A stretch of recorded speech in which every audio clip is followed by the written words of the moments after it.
Hi everyone, this is John Sneisen from World Alternative Media, and today we are joined again by the great Tim Picciott over in Arizona. And what's interesting today is that we actually had some big news happening yesterday with Binance. The cryptocurrency, one of the biggest cryptocurrency exchanges in the world, got hacked, and they stole around 7,000 Bitcoin. So, Tim, if you could just get into the article for us and tell us what's happening here.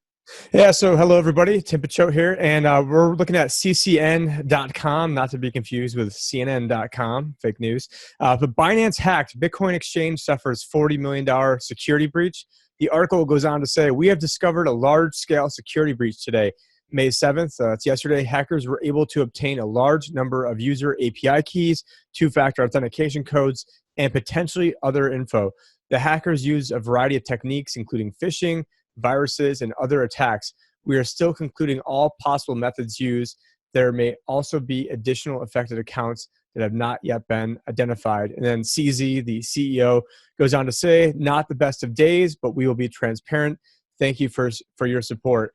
And, for right now, I actually am today wearing a Nexus Earth shirt. And the reason I'm doing that is because that is actually the only crypto that I have on Binance right now. I didn't actually go and check to see if it's still there. Hopefully it is. But, at the end of the day, I've got, 1,000 tokens worth 30 cents a piece. If I lost $300, I know how to make $300 again. It wouldn't be the end of the world. But there's people out there who I'm sure probably had tens of thousands or hundreds of thousands or maybe even millions on there who right now are not feeling too great. But I guess they should feel okay because there is a pool of funds that they are going to be used to reimburse everyone that was affected. But how many more times, John, do we need to be reminded to do not leave your keys on the exchanges? No, that's the main thing here is like who owns the keys, right? And that is a major problem. That a lot of people don't understand that you actually, if you don't hold your keys, you don't own it. It's the same as if you put your money in the bank account, it's not yours, it's the bank's, and they are borrowing it from you. So it's a very similar type of setting where you have your money put into this exchange, also the same as you having your money into your bank account. And a lot of people don't understand that it's so important to actually own your private keys. You got to keep them, and have them privately owned by yourself. Because the exchanges, you just give that ownership over to the exchange. Meanwhile, you are having your coins there in a transitory way until you actually claim them yourself. That's when you physically own them, when you have them on your own wallet that's on your computer with your private keys on it. So it's very important to understand the difference here. And a lot of people are getting duped every time, again, when we see these hacks of people that had mass amounts of money there. It's not the same, of course. That's what happened here in Canada with Cryptocurrency CX, which looks more like a scam, and potentially the guy have done some serious things with himself, where he actually might have told people the story that he died in India, and nobody's seen his corpse or his body. Well, I think it also came out that that wasn't even the guy's real name, and he had been this other guy who had been this multi-convicted, I don't know, misdemeanors or felonies. Yeah, and exactly, yeah, and that's what came out of the United States, right? So he was an American citizen originally, and this stuff. And not even just BS, and not even just BS felonies like the stuff they trumped up with Roger Ver, but like actual, like, hey, this guy has committed fraud on several occasions. Oh yeah, and that's the thing. And then why do you think that this is not a completely elaborate conspiracy that was put forward by the owner of Cryptocurrency X? I think that was people that had their money in there. I actually told people to put their, like, if they wanted to buy, I told people to go there and buy. I never told anybody to hold their currency there, which is a huge mistake. Which I haven't had the time to learn, because at very early time I held my crypto privately, so I didn't have that big risk. If I had any on the exchange, or just for trading over maybe a week or so. So yeah, you expose yourself to the risk there, but then again, that you take it back when you're done doing whatever trade you needed to do.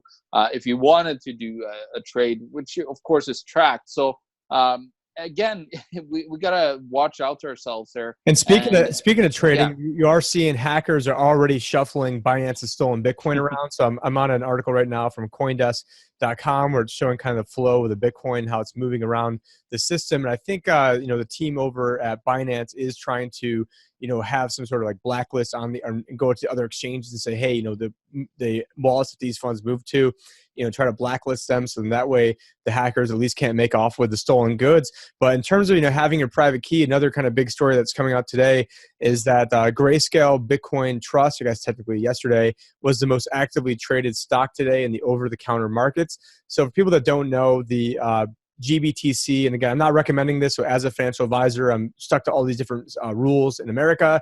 And one of those rules is I can't really mention different stocks, but this is a stock that's in the news, so it's sort of like a loophole. So anyways, with the GBTC, what they're doing is you're buying, it's an investment trust. So what you're doing is you're buying a trust, and that trust holds the Bitcoin. One of the major problems with that is a lot of times it trades what they call over NAV, or net asset value. So let's say when Bitcoin was at 20,000, I believe it was trading at 100% premium, which meant you technically were buying Bitcoin at 40,000 when it was trading at 20,000. Now, when the futures came on, there was a time where it basically it compressed down a lot. And so sometimes it's close to even.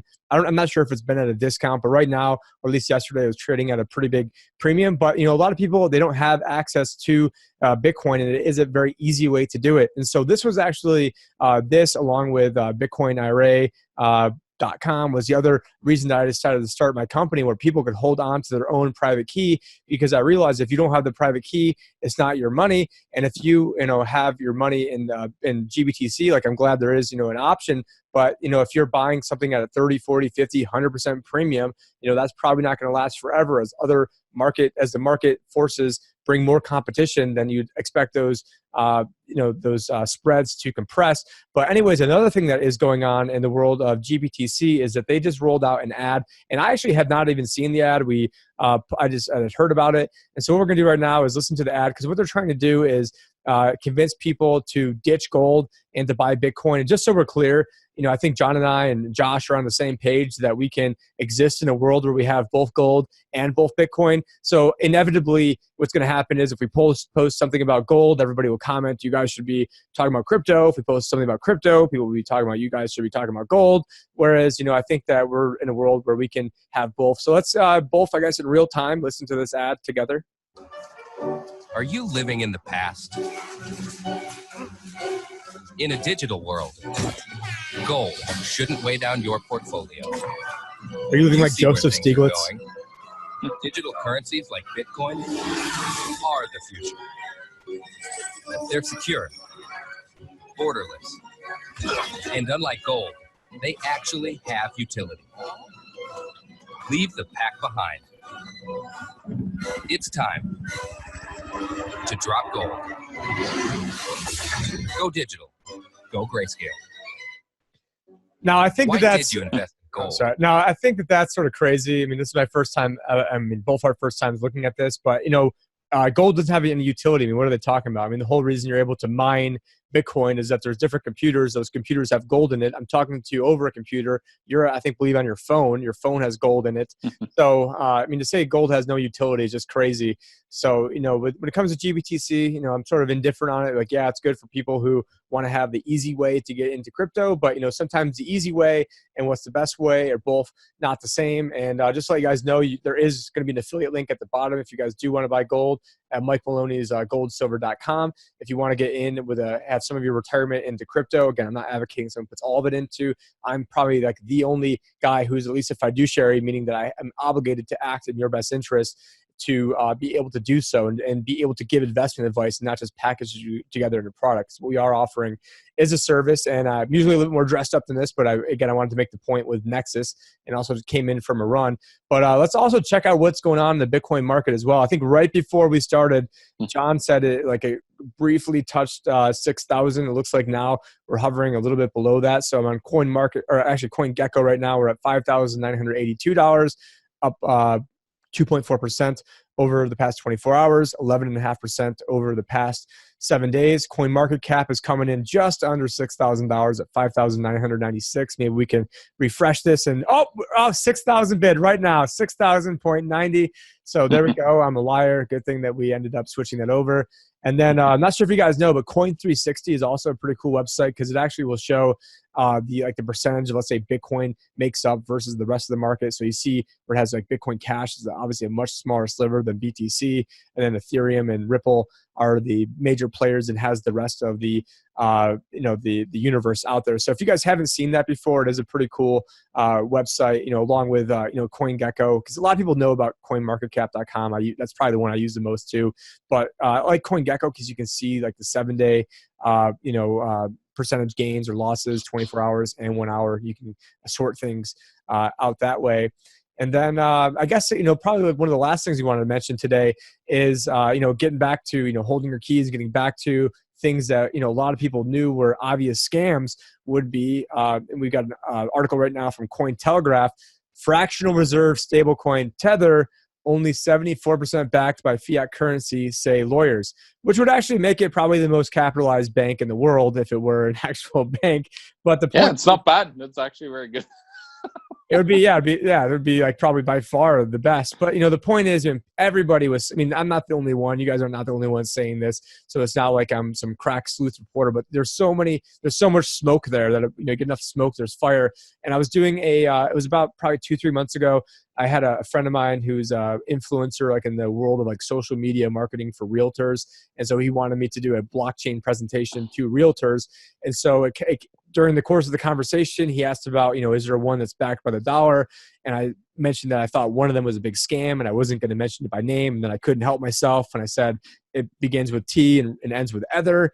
And so there we go. Just another thing where, on the record and not afraid to say it, but, it's still, let's go over to CoinMarketCap right now. I'm sure it's still probably way up there. It's probably as close to like $1 billion. Let's see. Oh yeah, it's number 8 right now, 2.7 billion, 2.78 billion.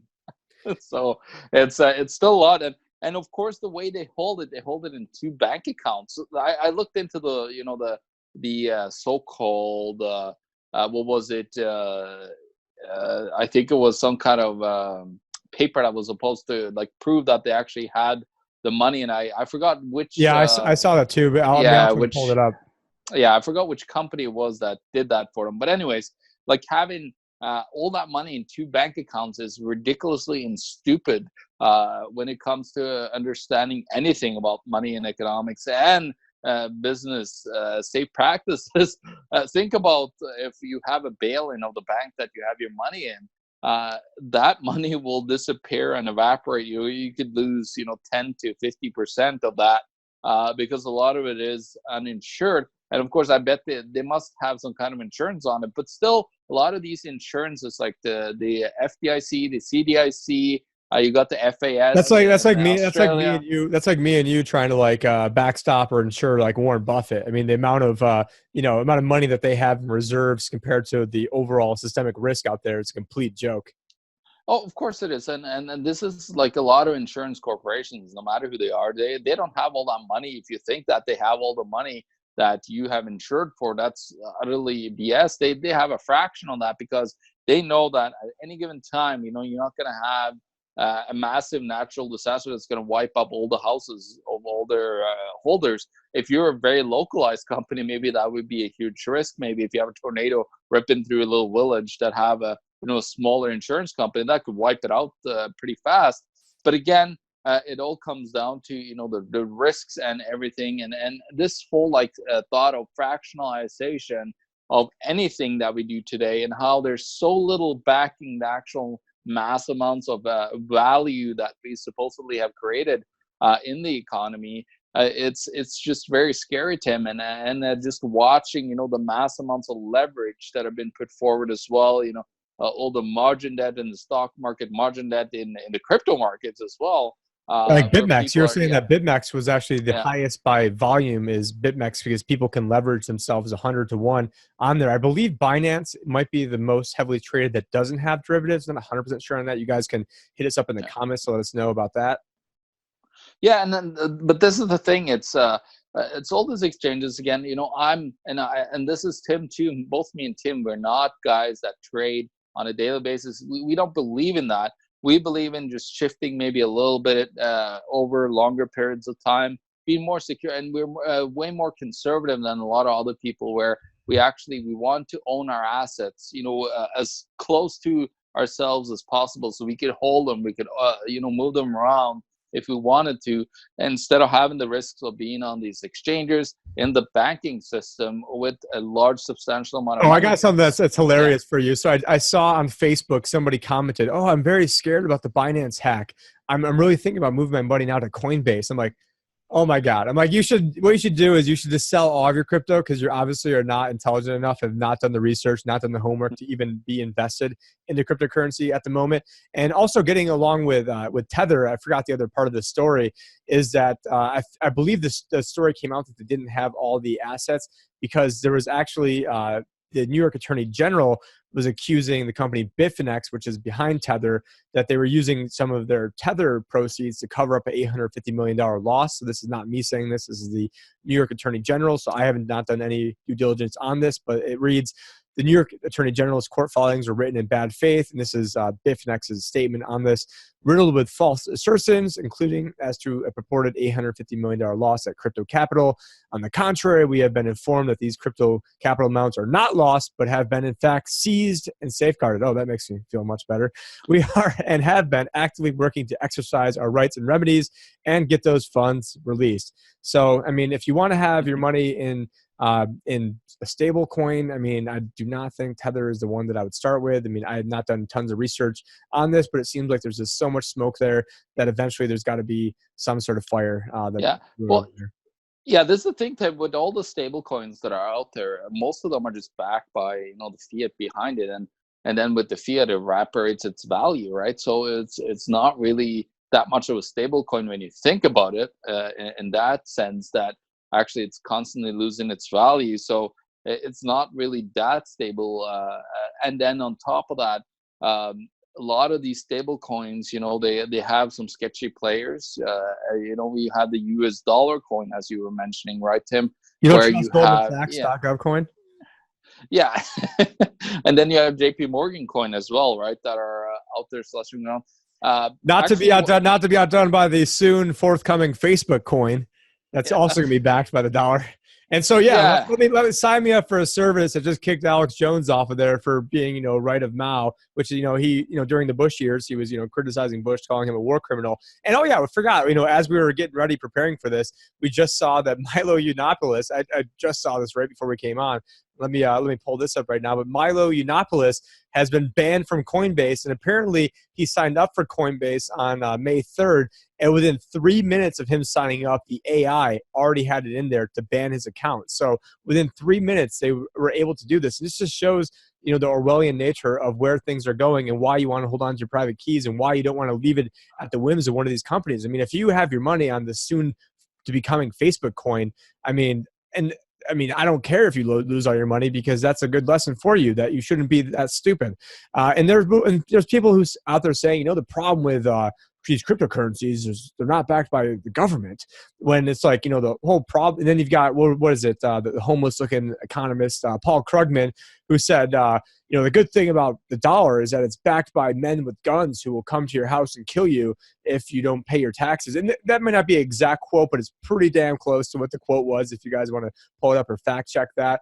But I do know that, I got my wife cooking dinner. Your wife probably wants to get going. But I want to let you guys know that you guys can, in the links below, you can check out John's book. I've got a free ebook at howitsrigged.com. Also, I made a video today kind of outlining the outlandishness of there was this whole like white power thing going on with a guy at a Cubs baseball game, which he was obviously making kind of doing like the circle game. And now they're making a big deal out of it. So it's kind of a funny video. And then we also go into Alexandria Ocasio-Cortez, who I thought this was fake when I first saw it, but it turns out it was on her Instagram, where it was her first time ever ever knowing what a garbage disposer was. And I'm like, yeah, it'd be a great place for, your Green New Deal.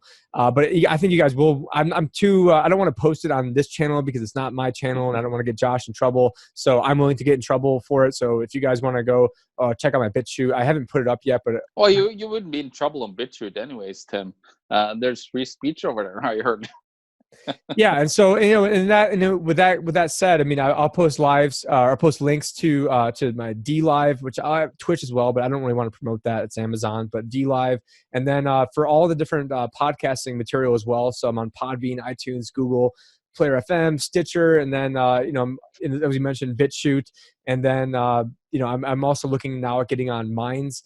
I've had some problems with DTube with being ease of use over there. So I would love to support more stuff on DTube, but if I can't figure it out and I'm having problems, then I can only imagine the everyday person that's out there. Also, we've got a lot of conferences coming up. Next month is the Red Pill Expo.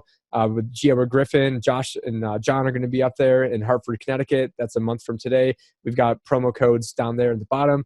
Same thing with Mike Maloney's Gold and Silver that we mentioned earlier. We've got the Winnipeg Crypto Conference that is our very own John Sneison's coming up in October. And then we've got Anarcho Vegas in July. All of these have promo codes WHAM. And then if you guys do want to support the channel, want us to be able to support Josh going to Mauritania, we have confirmed that he is safe, that he is doing okay. I believe, I'm not sure, is he making his way back to America right now, or is he still over there? Not quite yet. He's moving. I think he's on his way out of Mauritania. I just chatted with him today. So he is on his way out, and he's coming back, and he has some interesting things to talk about. One of the things was he said that it doesn't look anything like it does from above, and things like that. So there's a lot of things. Yeah, I wanted to piss him off, and I was like, yeah. I could have got that. I could have got that photo like 2 miles from my house because I'm out here in the desert. But I'm sure he's got a lot more interesting stuff. He just wanted to post for sure. Snippet, and we sometimes busting his chops over there. Yeah, no, for sure. No, he's a great guy. He's out there with Tim Picciott as well, which is another good friend of ours, volunteerist, and. It takes a lot of balls to do that, to go out there in the unknown and Yeah, but what's interesting though is that Josh is like, hey, this is actually not that bad in Mauritania. I was told it was one of the worst countries in the world. So again, what we hear in the media and the news and everything that are trying to portray as so scary and dangerous out there in the world. There's a lot of friendly people out there as well, and there's a lot more friendly people, a lot more good people out there in the world. And that's what, Mauritania turned out to be actually a pretty decent country. So, again, compared to what you actually hear in the news and what they try to scare you with, it's quite different. I've been in Tunisia and in the northern and southern parts, close to northern parts of the Saharan Desert as well. So I do know that the world is a little bit different than what we're getting taught. And of course, every human being on this planet is actually a pretty decent human being. So again, come back, there's only, a few bad apples there, but then of course the government uses those bad apples to, then regulators, put in massive amounts of laws and all this to become cops. Yeah. Yeah, exactly. So it's a sad thing, but I think a final word here before we end it, Tim, is just that, make sure you protect yourself, have your, gold and silver is perfect wealth protection, which is off the monetary grid. You could trade it in a crisis if things really go bad, like really, really bad.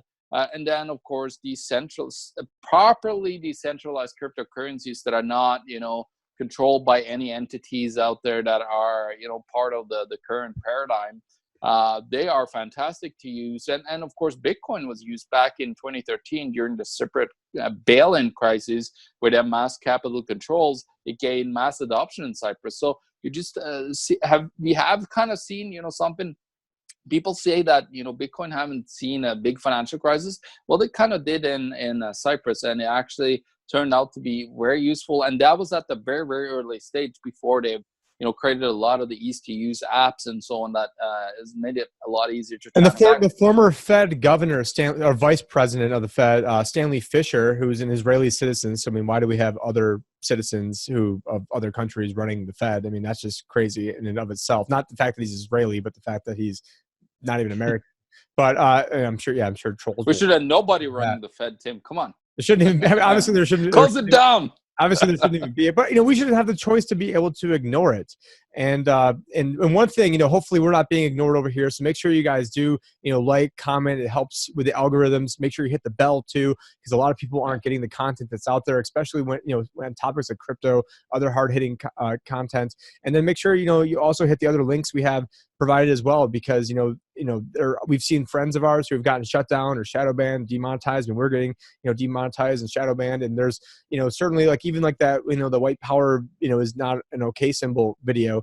There's nothing bad in that video, but since we live in 1984, I'm not saying I'm personally scared to put it up, but I don't want to affect somebody else's livelihood, so I don't want to be a jerk and do that. So that's the only reason why I've held on to that. But we'll have that link down below. So make sure you guys hit the the like button, share, subscribe, bells, everything you need to do, because it's not enough to just subscribe. You got to hit the bell, do all the other bells and whistles. No pun intended on that. And make sure you check out all the different conferences that are coming up.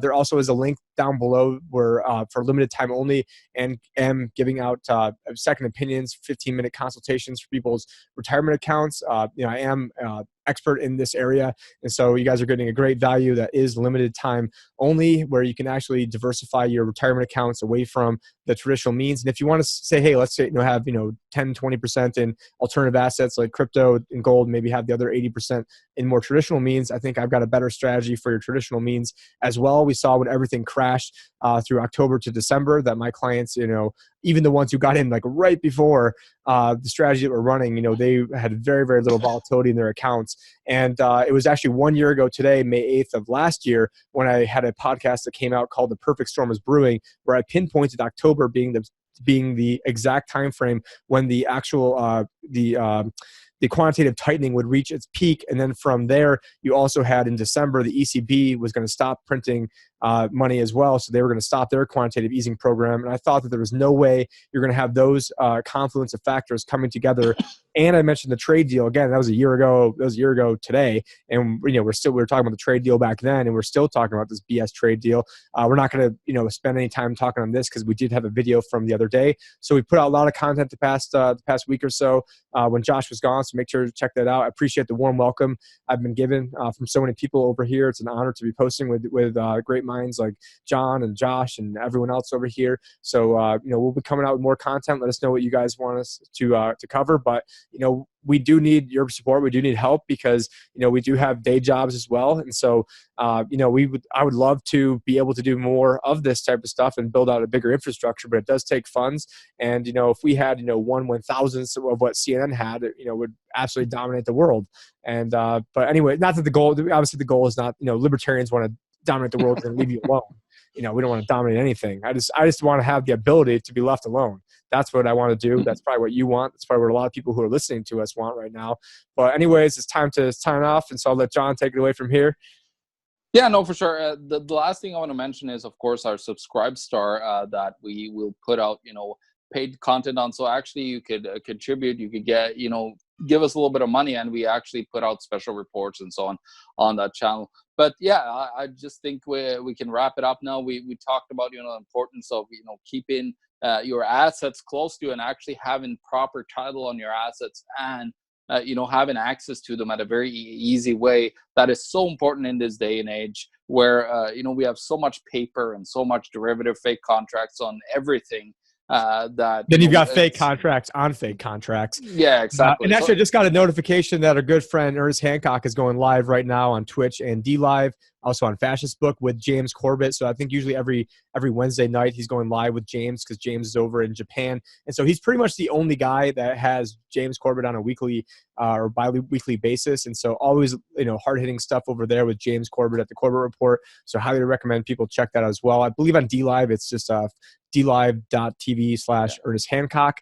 I'm dlive.tv/The Liberty Advisor. We've got to get Josh on there as well because we don't know how much longer people are going to be able to spread truth on YouTube. It's just the fact of the matter over here is that if you want to help shape public opinion and it's not in the direction of Joe Biden, then they're not going to want to have you on there. No, 100%, Tim. And and that's just what we got to say. It's important to own your own assets, and it's important to actually be free to say what you want and find those platforms out there that support that. And then hopefully, these monopolistic, monopolies of social medias will eventually die when people see, well, they're kind of getting fed up with them anyways. So yeah, this is John Sneisen and Tim Picciott signing out from World Alternative Media. Find the truth, Truth, be the be the change. change.